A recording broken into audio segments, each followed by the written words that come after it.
Welcome to the Caribbean Cricket Podcast, your one-stop shop for all things West Indies cricket. By the fans, for the fans.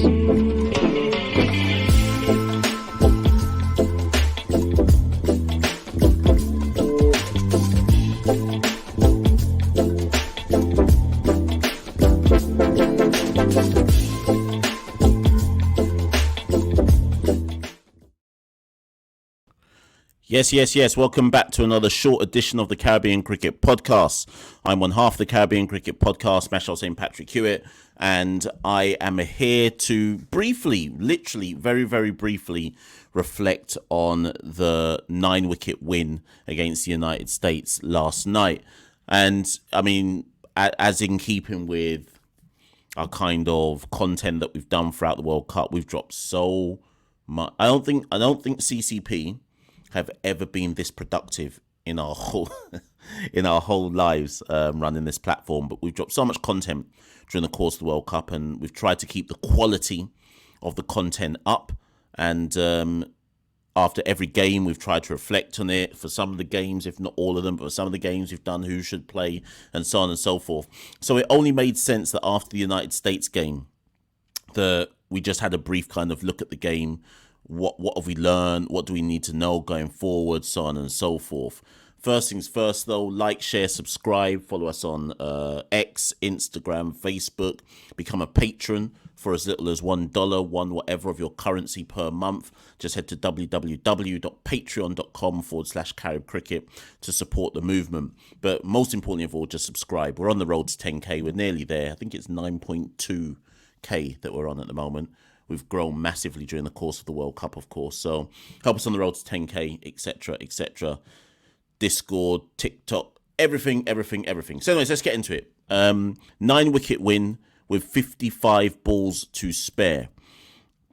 Those of you who are proper listeners, followers of the Caribbean Cricket Podcast, will know that I've been saying for the last 2.5 weeks, there's no way we would lose to USA. And I wasn't saying that to be big and bossy. I was just adamant there was no way we were going to lose to USA.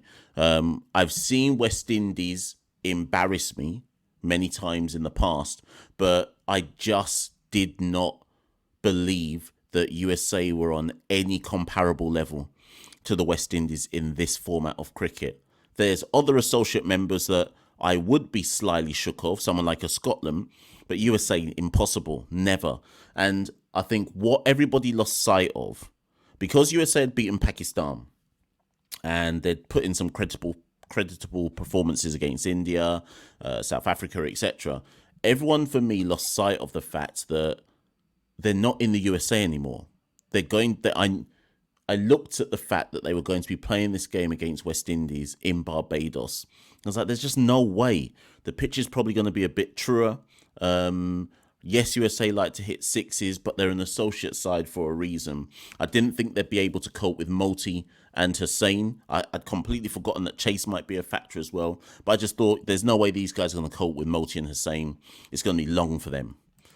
We won the toss, elected to chase.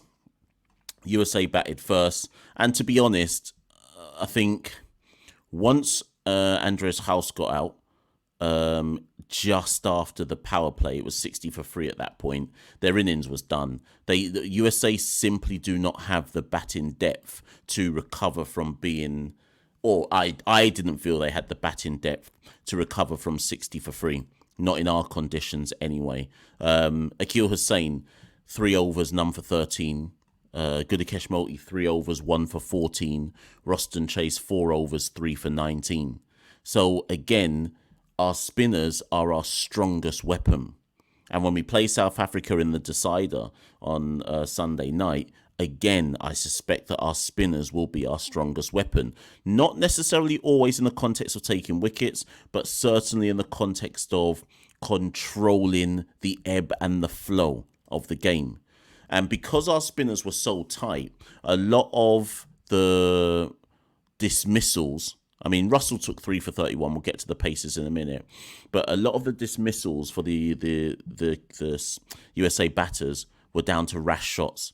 So I'm trying to remember some of the dismissals. Nitish Kumar, I think, got out to a reverse sweep. Stephen Taylor never looked comfortable at the crease. Andres House, was he the one who got out at deep mid wicket? I think that shot was on, to be fair. But he was out as well. Aaron Jones was bowled through the gate going for some kind of slog sweep.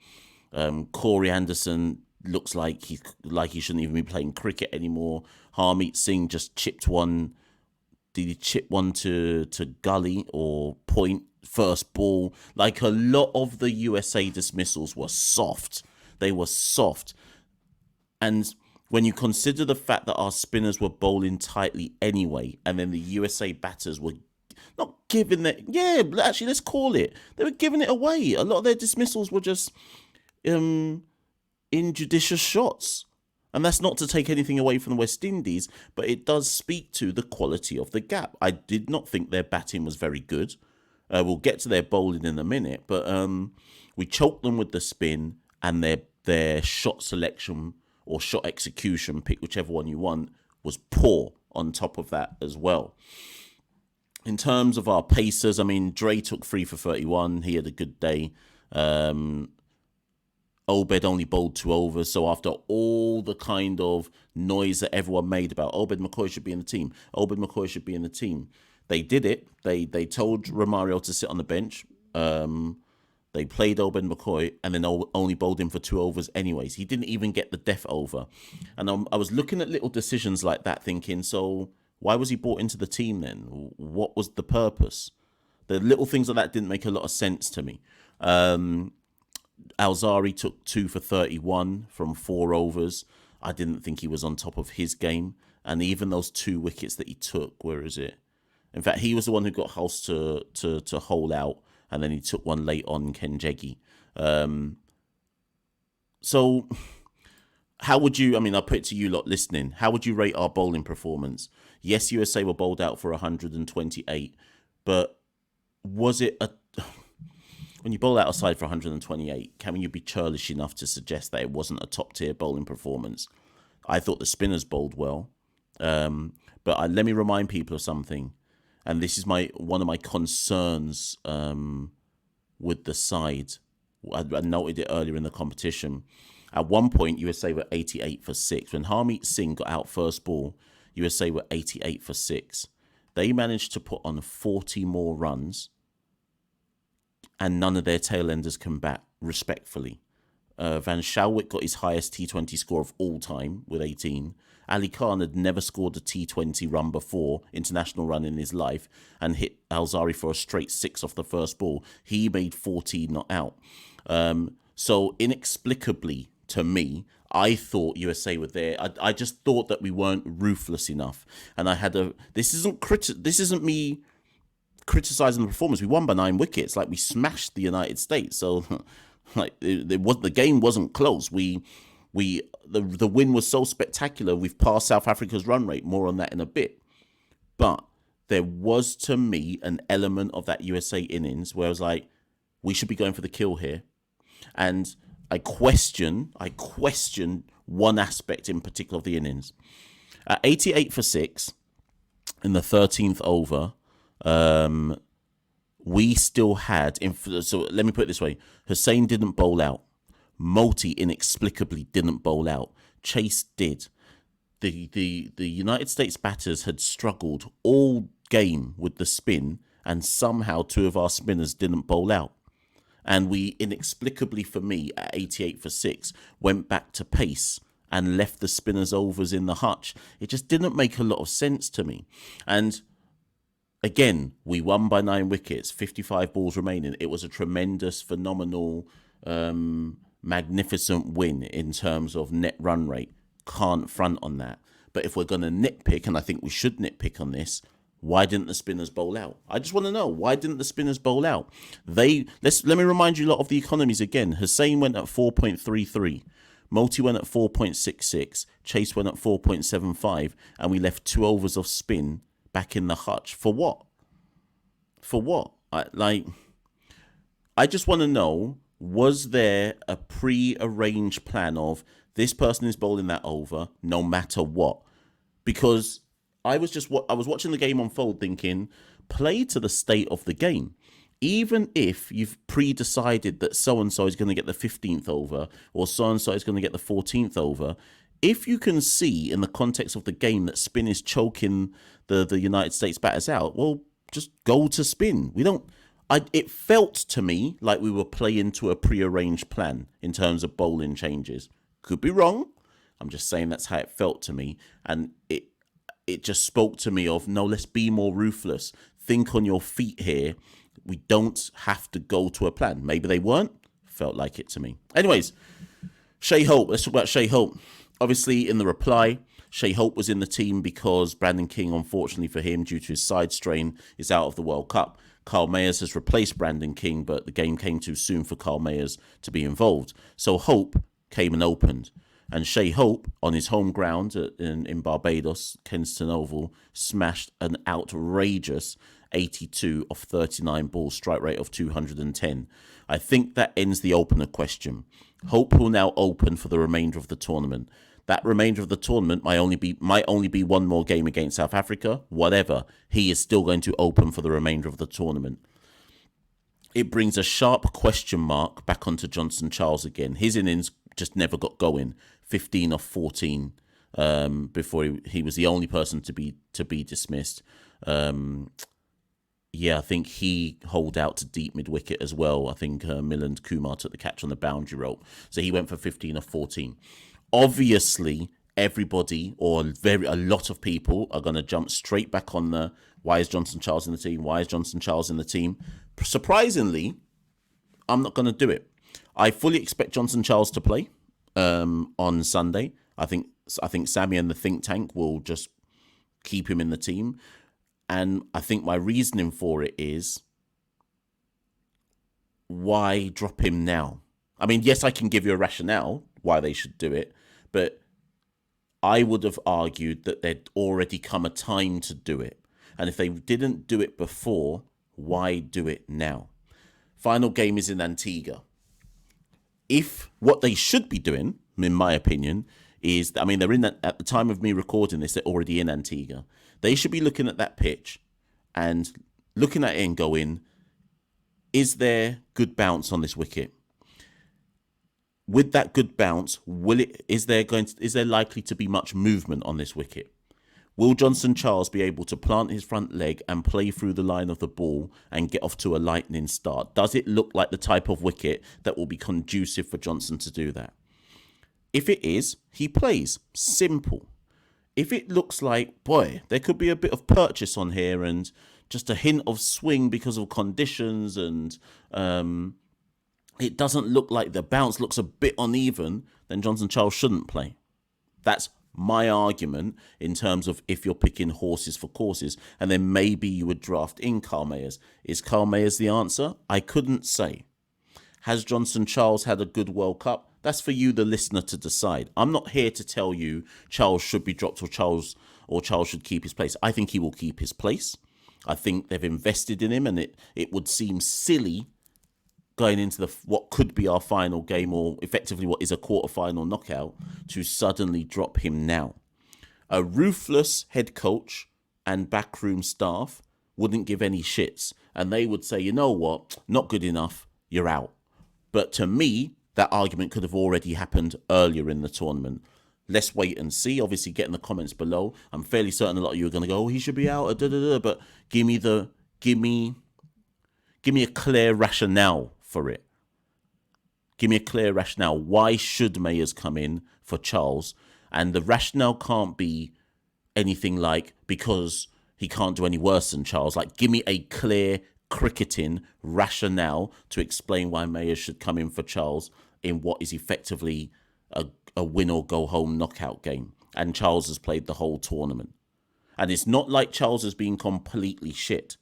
Obviously, he had, the innings against Afghanistan, albeit that was a dead rubber. He had that 44 or 42. Who was that against? Was that against Uganda? Yeah, I think he had that innings against Uganda. So you lot have to decide, has he done enough across the tournament for you to feel that he's bringing value to the role? Shai Hope, to be fair, Shai Hope showed him what's possible, and Hope's been sitting on the bench. And the thing that I liked about Shai Hope's innings, it wasn't like Shai Hope didn't go out there and invent cricket shots. He didn't go out there and try and do reverse paddle or ramp shot or reverse slog sweep. He just played pure cricketing shots with timing and lenged it out of the pitch into the crowd, okay, or hit sweet shots for boundaries. There wasn't really many false shots, if any, in Shai Hope's innings. It wasn't a I'm gonna just clear my front leg and swing. It was a I'm going to meet the pitch of this ball and I'm going to imperiously drive you on the up over the boundary rope. I'm going to meet the pitch of this ball and slog you with pure timing out of the ground. However, let me just say one thing though. Just say one thing, people, and something we have to bear in mind. The USA bowling was dog shit. Let's call it as it is. Please, please, please, please. I'm as much a West Indian fan as the next person, but that bowling against us was awful. Awful. Some of the some members of the CCP community, Osprey, shout out Osprey, he's the one I'll use as reference point here. He said prior to the match, if this pitch doesn't offer the bowlers anything, USA are going to lose and lose badly. He pretty much predicted it because he said they do not have the variety in their bowling to do anything if conditions aren't conducive to helping their bowling. And we saw that. We had maybe a good over up front from Netravalka. Ali Khan bowled an all right one. And then once they were out the attack, that was it. Their spinners were woeful. Kenjigi, Harmeet Singh, just nonsense. That was club bowling. Van Shalwick, club bowler. Who else bowled for the USA? Let me go look. Milind Kumar, club bowling. That's not to say, don't get me wrong, that's not for me to say that USA can't bowl well in another match. But that particular bowling that we saw was buffet bowling for our batters. Still give credit to Nicholas Pooran and Shai Hope. They gave it the disrespect and treatment it deserved. But I'm just saying to West Indies fans, I beg you temper just a little piece. Just temper and chill off a little piece. Please do not use what we saw against United States to suddenly jump and make the leap to say, and now we're going to deal with South Africa's clot, and we're going to clot them out the ground as well. What we saw, respectfully, was club bowling, in my honest opinion. And we dealt with it. Big up West Indies, big up Hope, big up Pooran. Big win, 9-wicket win, chased it down in double quick time, boosted our net run rate, we're up. But the level we are going to have to perform at to do the same thing to South Africa's bowling, respect the level we are going to have to play at. We're going to have to go from here to up here to do the same kind of thing to South Africa's bowling. So please, just settle a little piece, yeah? Obviously, there wasn't much pressure in this game. I mean, once USA had essentially collapsed and we bowled them out for 128, it was always just a matter of how quickly are we going to win this game. The win was never in doubt. It was never in doubt before the match even started, but the win was never in doubt. So it was always just about, we could bat with freedom because we knew we were going to win. It was just about how quick. I think Hope and some others have said in subsequent press conferences that they weren't really watching the overs. If you believe that, you believe that. I don't know. But he was like, we weren't really watching the overs. We just knew we had to try and win quickly, but we didn't really know how quick. So the players, not the coaching staff. And I think they played without pressure on their shoulders. The last time we played without pressure was the Afghanistan game. When we have faced pressure, New Zealand and England, the batting has been found wanting, in my honest opinion. Okay, in some regards and in some respects. New Zealand, remember, we were 112 for 9 before Shafane Rutherford saved us. England, we were about 30 to 40 runs under par because they were disciplined with their bowling. So that leads me to look at South Africa, and I think Santoki and I will do a video before the South Africa game, but just quickly ahead of that game, let me just say the following. There are two things that are going to be very important Three things, actually, that are going to be very important ahead of that South Africa game for me. One, who wins the toss?